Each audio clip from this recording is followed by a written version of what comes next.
ज्ञानेश्वरी पठण अध्याय 15 ओव्या 501 ते 525 श्लोक 0। एव जीव चैतन्य आघवे एकशर पुरुष जाणावे आता रूप करू बरवे अक्षराशी तरी अक्षरू जो दुसरा पुरुष पै धनुर्धरा तो मध्यस्थुगा गिरीवरा मेरू जैसा जे तो पृथ्वी पाताळ स्वर्गी जिही न भेदे तिही भागी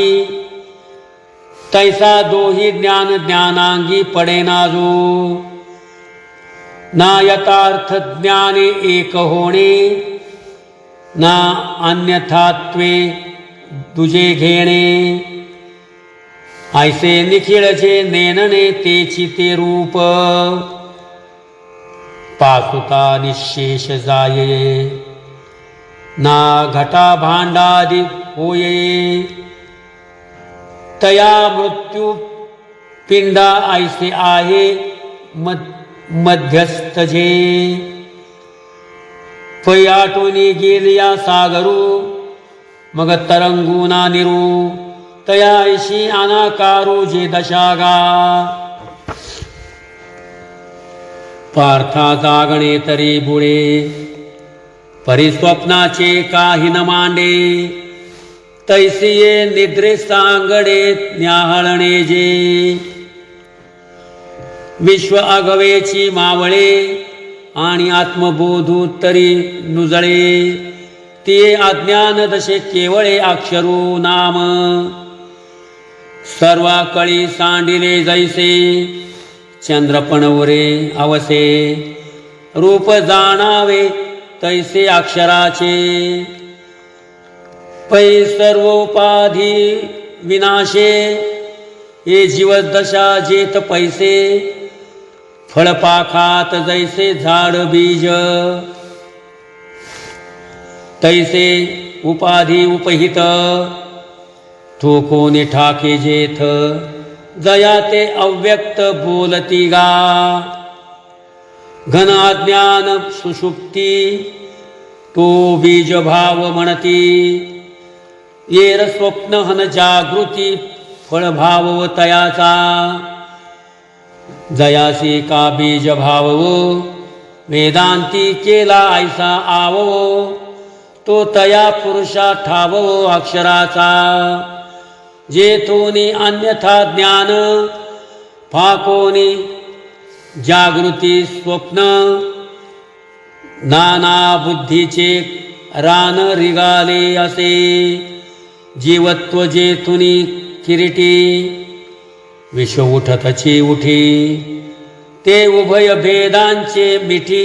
अक्षरू पुरुष पुरुषू एरुक्षर पुरुषू का जनी जी खेळे जागृती स्वप्नी तिया अवस्था जो दोन्ही वियालागा पया ज्ञान घन सुषुप्ती ऐसायसी जी एका ख्याती या उणी एकी प्राप्ती ब्रह्माची जे साचेची पुढती वीरा जरी न येता स्वप्न जागरा तरी ब्रह्मभाव साचोकारा म्हणू येता परी प्रकृती पुरुषे दोन्ही आभ्रे झाली जिये गगनी क्षेत्र क्षेत्रज्ञ स्वप्नी देखिला जिये हे असो अधोशाखा या संसार रूप रूखा मूळ ते रूप पुरुषा अक्षराचे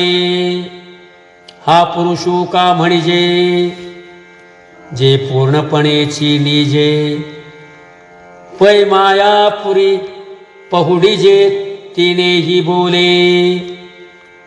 आणि विकारांची जे वारी ते विपरीत ज्ञानाची परी नेणी जे जिये माझारी ते सुषुप्ती गाहा म्हणून यया आपैसे क्षरणेया नसे आणि केही हा न नाशे ज्ञान उणे या लागी हा अक्षरू ऐसा वेदांती डगरू केला देशी थोरू सिद्धांताच्या ऐसे जीव कार्य कारण जया माया संगूची लक्षण अक्षर पुरुषो जाण चैतन्य ते रामकृष्ण हरी।